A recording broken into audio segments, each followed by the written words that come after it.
The story begins with a terrified 19-year-old named Alex being transported in a police van to serve 6 months for petty theft. But the prison he's heading to is nothing like juvie, because this place is filled with hardened criminals who prey on young weak inmates. When Alex arrives, guards strip search him thoroughly and escort him to his cell while every prisoner stares at him like fresh meat. Alex is placed in a cell with another young inmate who sits facing the wall, refusing to speak or even look at him. Alex tries making conversation, but the boy trembles and stays silent, making Alex wonder what has him so terrified. Somehow Alex survives his first night, but the next morning he discovers why his cellmate lives in constant fear. 3 massive prisoners grab the boy and drag him away while he struggles weakly. Alex watches horrified as they take the kid to a secluded area, and he understands immediately these men assault the boy daily, which is why he's broken inside. Alex realizes with crushing dread that he's the same age and shares a cell with their victim, meaning he's probably next on their list. But as the 3 predators escort their victim upstairs, an extremely tall muscular prisoner walks past, and the 3 attackers immediately step aside, showing respect. The tall man sits next to another prisoner named Brandon, who clearly runs this entire prison through fear. Alex sees his only chance at survival and decides he must get Brandon's protection no matter what it costs. Brandon is playing chess with associates when Alex approaches uninvited and tells him he's about to lose because he's playing the wrong strategy. Brandon gets angry at this disrespect and challenges Alex to beat him. Then Alex sits down and defeats Brandon in a single brilliant move, leaving everyone shocked. Brandon is genuinely impressed by Alex's intelligence, and the younger man just earned his attention. But what Alex doesn't realize yet is that Brandon never gives anything for free, and this protection will demand a price that could cost Alex his entire future. That night, Alex returns to find his cellmate sharpening a piece of metal into a crude knife. When Alex asks why, the boy explains he's tired of being their victim and plans to stab them next time. Alex feels genuine pity, and the following day, when the 3 men come for the boy again, Alex starts a fake fight with him to draw the guards. His plan works perfectly because guards rush in, separating them and throwing both into solitary confinement. The boy escapes assault that day, and the 3 predators leave empty-handed while Brandon watches everything, recognizing Alex's clever manipulation. Brandon is becoming more impressed with this kid who thinks 3 moves ahead like a chess master. Days later, when Alex is released from solitary, Brandon approaches him with advice. He explains this prison is full of dangerous men, so Alex must protect himself first before worrying about others, or he'll end up dead. Time passes and Alex sees the 3 men dragging the boy away again, and this time the assaults break him completely. That night, the boy slits his own throat with the makeshift knife, unable to endure another day. Alex screams for guards, but the boy bleeds out before help arrives and his body is carried away. Alex is traumatized watching someone his own age choose death over continued suffering, and now those 3 predators turn their full attention toward him. The next day they follow Alex, but he makes it back to his cell and immediately starts sharpening his toothbrush into a weapon, knowing they're coming for him soon. When Alex goes to the bathroom alone, the 3 corner him with evil grins, but before they can grab him, Brandon appears with his crew. Brandon saves Alex and brings him to his private cell, warning that a toothbrush won't save him from these animals. Brandon offers complete protection but demands something in return. He's planning to escape and needs Alex's help from the outside after his release. Alex must complete 1 job for Brandon within 6 months or the deal is off. Brandon then reveals his entire escape plan, which is dangerously complex and could get Alex killed if anything goes wrong. Alex hesitates because this is serious criminal activity, but Brandon reminds him he saved his life today and won't always be around to protect him. If Alex refuses, he'll be assaulted repeatedly for his remaining months here. Alex realizes he has no real choice and agrees to help. The very next day, those 3 predators follow Alex to the bathroom again, but this time Brandon and his men are waiting. They beat the attackers viciously, and Brandon warns the leader to stay away from Alex or die. But the lead predator makes the mistake of threatening Brandon directly, so Brandon orders his men to throw him off the roof. The man falls screaming to his death, and every prisoner in the yard witnesses it, making them terrified of Brandon. From that moment, nobody dares come near Alex, and he can finally breathe without fear. Months pass quickly, and Alex's release day finally arrives. He walks out of prison a free man and immediately goes to meet a gangster named Sam, who hands him a letter from Brandon. Sam gives Alex a suitcase, house keys, and assigns him a partner named Josh, who clearly resents babysitting this kid. Alex arrives at the safe house, which is a beautiful beach property, and opens the suitcase, finding multiple passports, a burner phone, cash, and a loaded handgun. Alex stares at these items, realizing he's now involved in something far more serious than petty theft. Brandon mentioned a woman would handle logistics, but suddenly someone knocks, and a beautiful woman named Natasha enters, handing Alex money and another phone. She tells him his instructions will come through that phone and leaves without explaining anything further. Following Brandon's detailed plan, Alex meets a weapons dealer who shows him military-grade firearms and explosives. The dealer then takes Alex to an empty field and teaches him how to shoot properly because the kid has zero experience with guns. But what Alex doesn't know is Sam has been watching his every move, waiting for one mistake. After weapons training, Alex visits a private helicopter tour company and books a sightseeing flight around the city. He boards carrying a heavy bag which the pilot assumes contains camera equipment, so he doesn't check it. Once they reach cruising altitude, Alex pulls a gun from the bag and forces the pilot at gunpoint to fly where he commands. Alex is taking this helicopter straight to the prison where Brandon is waiting to escape. Inside the prison, Brandon knows exactly when Alex is coming and starts his part of the plan by picking a fight with another inmate. Guards rush to break them up, but Brandon grabs one guard and holds a sharpened weapon to his throat. Brandon drags the hostage to the exit door and demands the other guards open it or he'll kill their colleague. The terrified guards comply and open the security door just as Alex arrives in the stolen helicopter. Alex opens fire on the prison guards from above, providing cover while Brandon and 2 associates run across the yard and climb aboard. They shoot back at pursuing guards as the helicopter lifts off and flies away, leaving chaos behind. After flying to safety, they land in a remote area, change into civilian clothes, and drive away in a waiting vehicle. They go straight to Sam's location where Brandon is welcomed like a king returning from war. Sam reveals a massive opportunity to steal gold from a mining facility, and if they succeed, none of them will ever need to work again. They begin planning every detail of the heist while Alex notices Natasha by the pool and approaches her to talk. Josh, who has always hated Alex and secretly wants Natasha for himself, sees them talking and violently shoves Alex into the pool. Alex panics because he never learned to swim and starts drowning. Natasha realizes Alex is actually drowning and dives in, pulling him to safety. Humiliated, Alex storms off and Natasha follows in a luxury car, taking him to a restaurant. Over dinner they talk and Alex admits he's not as innocent as he looks, while Natasha reveals she's an immigrant who needs money to start fresh in another country. They're developing real feelings for each other, but Brandon notices and warns Alex that Natasha is a distraction who will ruin his focus on the job. Brandon takes Alex to scout the mining facility, showing him the exact building where he must disable the alarm system during the heist. Brandon then recruits an old friend who is a professional race car driver to be their getaway driver after the robbery. During a planning meeting, Josh starts mocking Alex again, and this time Alex snaps, attacking him. Brandon separates them and tells Alex to go cool off outside. Alex goes to a bar where he finds Natasha being harassed by drunk men. He pulls his gun and threatens them, making them run away, which impresses Natasha deeply. She drives Alex to the beach where she strips and runs into the ocean, inviting him to join her. Alex admits he's terrified of water and can't swim, but Natasha encourages him, saying if he really loves her, he'll face his fear. Alex wades in and they kiss passionately in the moonlight before making love on the sand. Afterward, Natasha gives Alex her necklace for good luck and makes him promise to survive the heist so they can run away together. Alex swears nothing will stop him from coming back to her,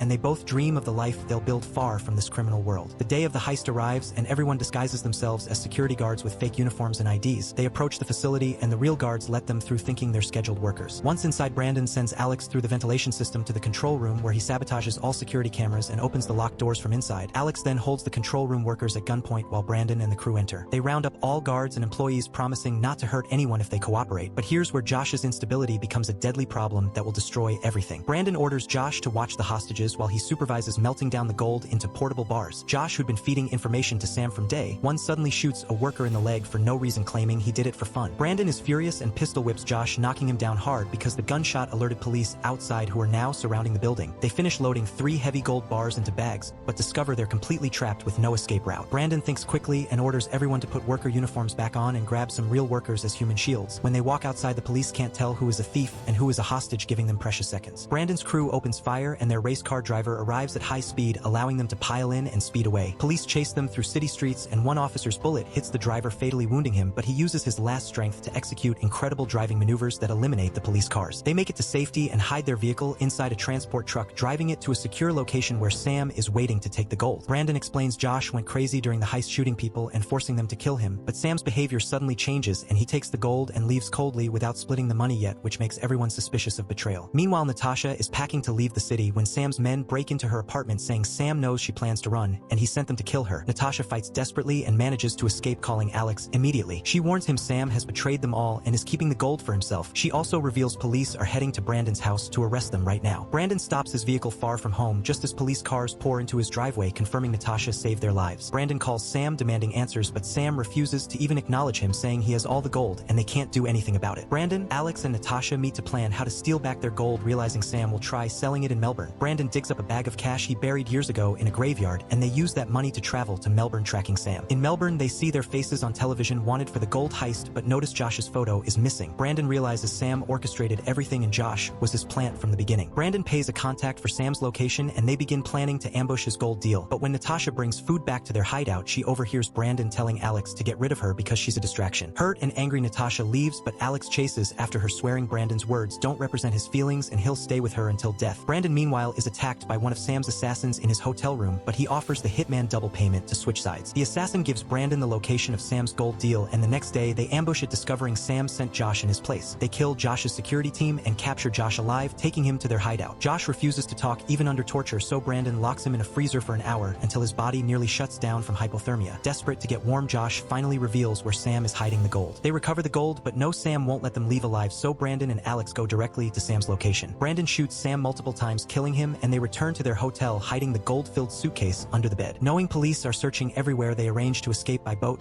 and while sailing, Brandon suddenly pulls his gun on Alex, ordering him off the boat. Brandon reveals he has the gold and doesn't need Alex anymore, but Alex just smiles and asks if Brandon checked the suitcase because when Brandon opens it in the cabin, he finds only iron plates. Brandon storms back furious, demanding to know how Alex pulled this off, and Alex explains that while they killed Sam, Natasha used the hotel key to swap the real gold for iron plates. Alex calls Natasha on speakerphone, and she tells Brandon if he hurts Alex, she'll call police immediately. Brandon angrily throws Alex overboard, but suddenly remembers the kid can't swim and curses himself because Alex saved his life back in prison and he owes him. Brandon dives in, pulling him back onto the boat. Brandon asks why Alex didn't just run with all the gold, and Alex says Brandon protected him in prison, so he deserves his share. Alex promises Brandon will get his cut and leaves him stranded, taking a smaller boat to shore where Natasha waits. They embrace, knowing they finally won. Brandon goes to a laundromat to wash his clothes when a woman recognizes his face from wanted posters in the newspaper. She calls police, who arrive quickly and arrest Brandon, sending him straight back to prison. Weeks later, Brandon receives a letter from Alex explaining he buried Brandon's gold share in the same graveyard and included a photo showing Natasha is pregnant with Alex's child. Brandon smiles, genuinely happy for the kid who outsmarted everyone and built the life he deserved. If you're still watching, this means you survived the full story. Make sure to subscribe and turn on notifications so you can watch more videos like this. Thanks for watching.